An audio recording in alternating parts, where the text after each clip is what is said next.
Assalamualaikum warahmatullahi wabarakatuh. Innal hamdalillah nahmaduhu wa nasta'inuhu wa nastaghfiruh wa na'udzu billahi min shururi anfusina wa min sayyiati a'malina.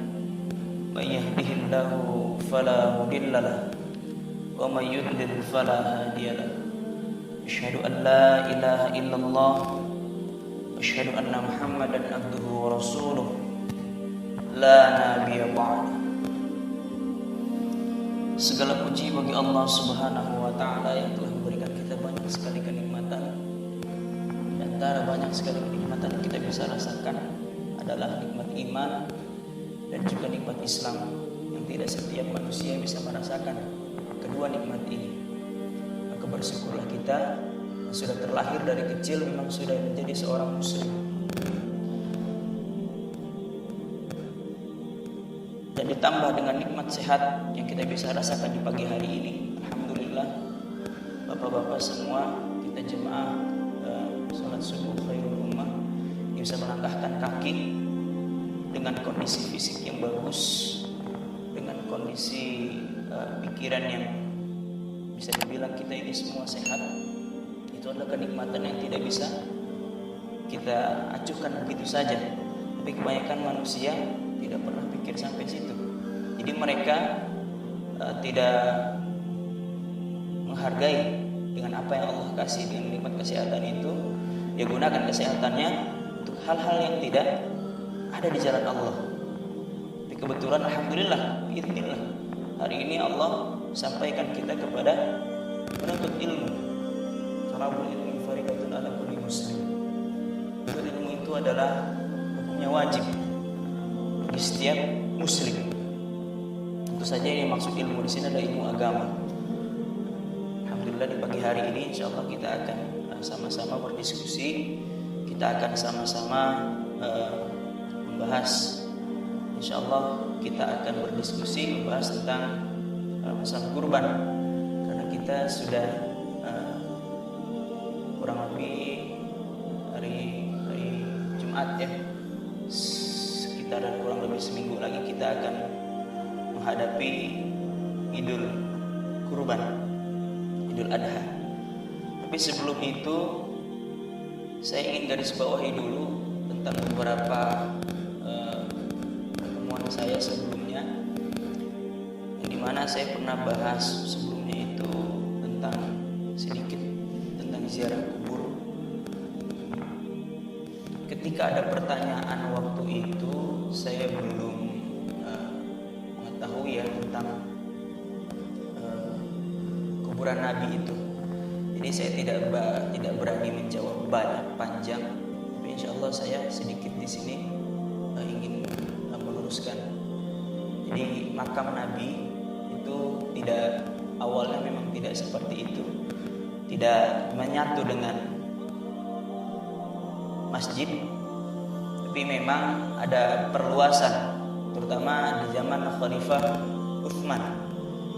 Cuman perlebaran dan perluasan itu hanya ke depan, ke belakang, dan ke kanan.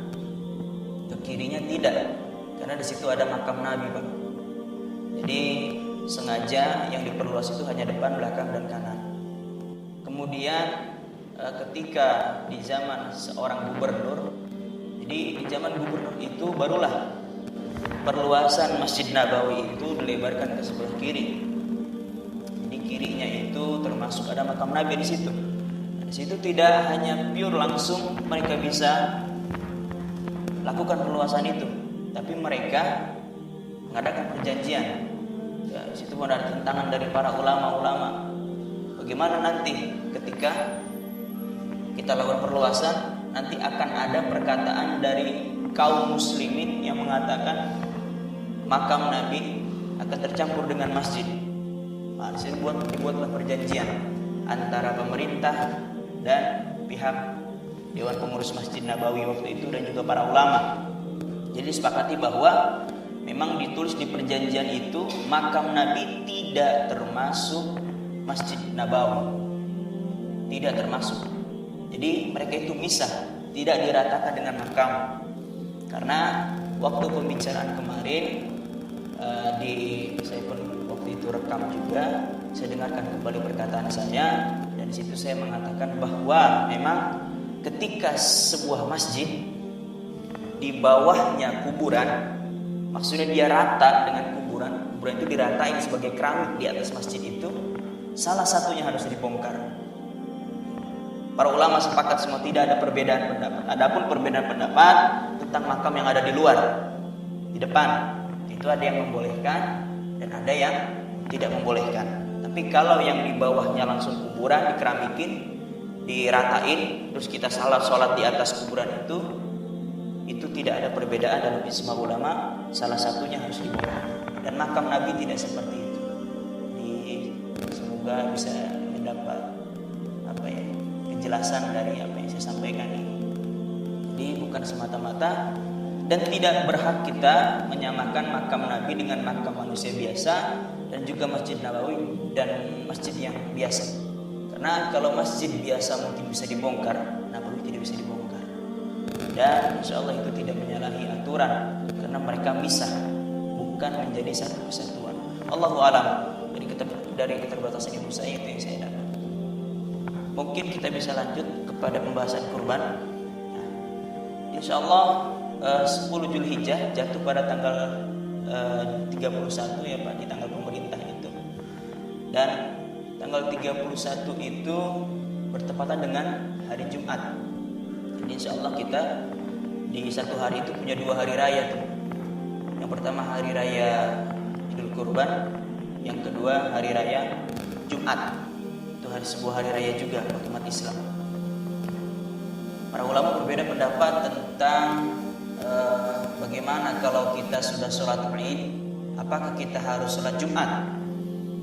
Pendapat yang mengatakan bolehnya sholat Jumat untuk setelah sholat Id, banyak juga ya ulama yang berpendapat seperti itu. Dan ada juga ulama yang berpendapat tidak wajib ketika seseorang sudah mengikuti sholat Idul Fitri atau Idul Adha, sholat Id, maka dia tidak diwajibkan untuk sholat Jumat. Jadi tidak akan ada kesalahan atau dosa yang diterima, karena ulama sepakat tentang hal itu. Jadi kalau ada di antara kita yang memang tidak sholat Jumat karena sudah mengikuti sholat Id, kita tidak bisa menyalahkan.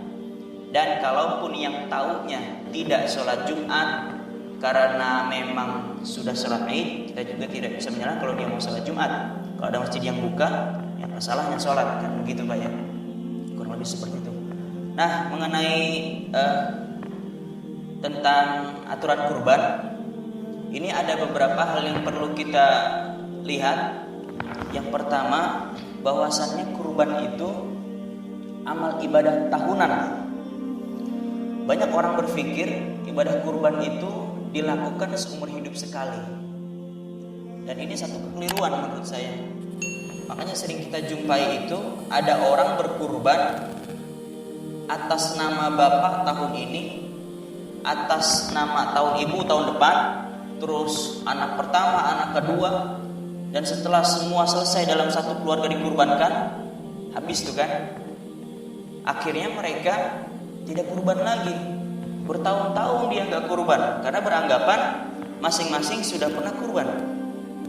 Dan ini anggapan yang keliru Pak. Allah Subhanahu wa taala berfirman dalam Al-Qur'an, "Inna a'tainakal kautsar fasholli li rabbika wanhar." Sesungguhnya aku telah mendiakan kepadamu telaga Kautsar. Karena itu kerjakanlah sholat dan sembelihlah kurban. Kata Ibnu Abbas radhiyallahu anhu, dan juga yang disampaikan oleh beberapa ulama tabi'in seperti Qatadah atau bin Abi Robah, Ikrimah, bahwa yang dimaksud perintah sholat di sini adalah sholat Idul Adha, dan yang dimaksud sembelihlah kurban di sini adalah ibadah kurban yang kita laksanakan nanti. Kalau sholat Id dikerjakan setiap tahun, berarti pelaksanaan kurban juga dilaksanakan setiap tahun. Sehingga kurban itu amal tahunan, bukan amal seumur hidup sekali. Allah Subhanahu wa taala meletakkan amal bagi para hambanya itu sesuai dengan waktu tertentu. Ada ibadah yang kita kerjakan harian, seperti sholat 5 waktu. Ada ibadah yang dikerjakan pekanan, contohnya Jumatan. Ada ibadah yang dikerjakan bulanan, contohnya puasa Ayyamul Bid.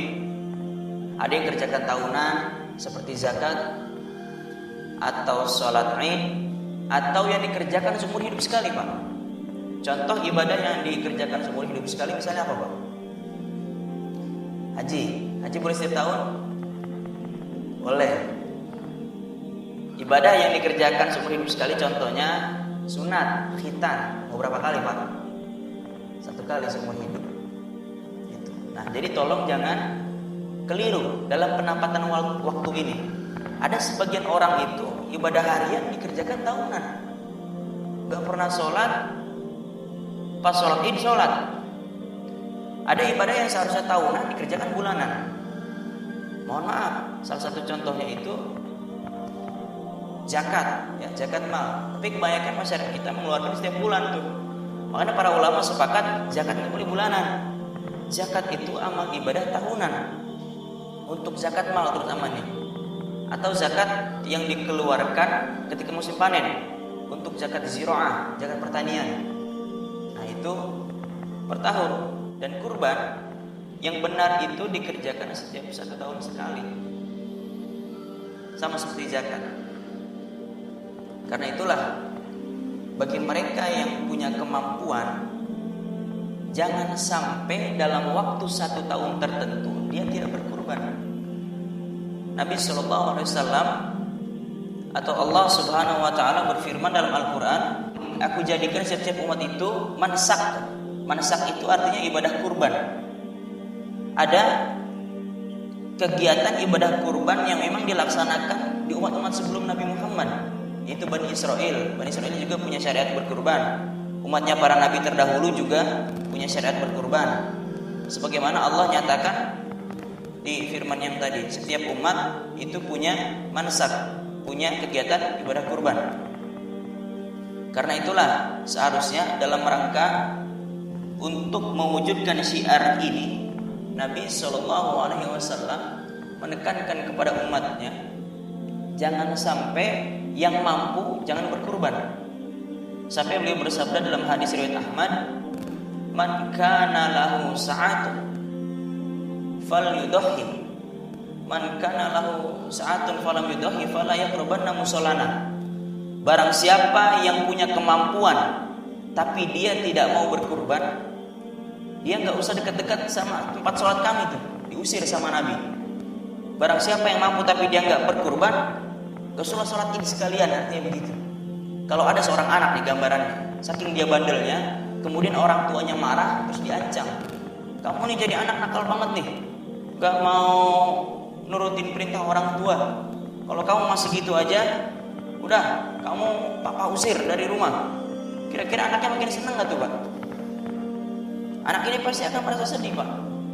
Ketika dia butuh kasih sayang orang tuanya, seorang mukmin yang butuh kasih sayang nabinya, dia akan merasa sedih ketika diusir oleh Nabi SAW dari masjid atau dari tempat sholatnya, karena dia butuh kasih sayang Allah Subhanahu wa taala. Karena itulah hadis ini menjadi dalil sebagian para ulama yang mengatakan bahwasannya kurban itu hukumnya wajib bagi yang mampu. Wajib bagi yang mampu. Karena sampai Nabi SAW mengusir sebagian orang atau di antara umatnya yang mampu tapi dia tidak mau berkurban. Subhanallah. Jadi seperti itu. Kemudian berikutnya perlu kita perhatikan adalah kurban itu ibadah keluarga. Nah ini. Jadi ada beberapa ibadah yang diletakkan oleh Allah Subhanahu wa taala dengan populasi tertentu, Pak. Ada istilah amal wajib kifayah. Artinya dia diwajibkan oleh Allah Subhanahu wa taala pada sekelompok kaum muslimin. Siapa yang sudah mengerjakan sebagiannya di antara mereka, maka sebagiannya telah gugurlah kewajibannya. Itu kifayah. Contohnya apa, Pak? Jenazah, menangani jenazah. Contoh yang lain adzan. Contoh yang lain adalah melaksanakan salat Id, jawab salam. Ketika sebagian besar sudah melakukannya, maka yang lain gugur kewajibannya, sudah tidak dapat dosa lagi. Tapi kemudian ada ibadah yang diwajibkan oleh Allah itu untuk masing-masing individu yang sudah balik dan juga berakal tanpa terkecuali. Contohnya sholat, sholat 5 waktu.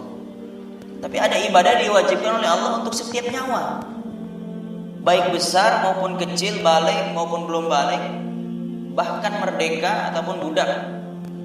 Contohnya zakat fitrah. Dan ada ibadah yang Allah Subhanahu wa taala wajibkan untuk satu kelompok keluarga, untuk satu keluarga maksudnya. Contohnya zakat. Maka zakat ini dikeluarkan oleh kepala keluarga. Maka yang lain sudah gugur kewajibannya. Anak-anaknya ataupun istrinya, dia sudah tidak ada kewajiban lagi untuk mengeluarkan lagi, karena kepala keluarga sudah mengeluarkan zakat mal. Dan termasuk salah satunya adalah ibadah kurban ini yang kita bahas. Ini dinyatakan oleh Abu Ayyub Al-Ansari ketika beliau ditanya oleh Atha bin Yasar, seorang ulama tabi'in, apakah cara berkurban yang dilakukan di zaman Rasulullah SAW. Itu mereka bertanya kepada Nabi, bagaimana kurban yang dilakukan oleh Nabi pada zamannya. Jadi kata para sahabat, ketika kurban pada zaman Nabi itu semua berkurban menyebutkan atas diriku dan juga atas keluargaku. Jadi mereka jawab, dulu kami para sahabat, kata para sahabat itu, seseorang itu menyembelih kurban itu seekor domba untuk dirinya dan keluarganya. Udah seperti itu. Mereka makan sebagiannya dan mereka sedekahkan sebagiannya, sehingga tidak ada istilah nanti ke depannya seperti yang saat ini terjadi. Tahun ini kurban untuk bapak, tahun depan kurban untuk ibu, atau tahun depan lagi untuk anak dan seterusnya. Yang betul adalah kurban itu satu keluarga. Jadi seekor hewan bisa dipakai untuk kurban atas nama pemilik uang yang kurban itu plus keluarganya. Kemudian jadi pertanyaan adalah, terus batasan keluarga yang bisa diikut sertakan dalam pengatasnamaan kurban itu siapa saja? Ada keterangan yang disampaikan oleh Imam Al-Bazi yang para ulama mengatakan bahwa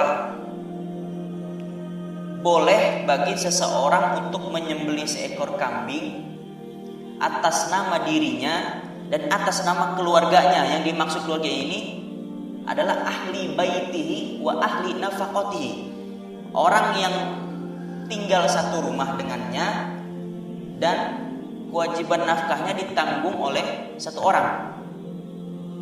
Sehingga di sini Imam Al-Bazi memberikan dua batasan. Keluarga yang bisa dilibatkan pertama itu adalah yang masih tinggal bersama dengan orang tuanya. Yang kedua, nafkahnya masih dari satu sumber, itu dari orang tuanya. Juga dinyatakan oleh Ibnul Habib, orang tua juga boleh melibatkan anaknya yang sudah balik. Wa in kana ghaniyan, meskipun bisa jadi anak itu sudah punya kemampuan. Idza kana fi nafaqatihi wa baitihi, selama dia masih dalam satu rumah, tinggal di satu rumah dan nafkahnya masih dari ayahnya, itu boleh. Jadi walaupun dia sudah besar. Dan kesimpulannya dari hadis itu, keluarga yang boleh kita libatkan dalam pengatasnamaan kurban itu ada 3 syarat. Syarat yang pertama ada hubungan kerabat.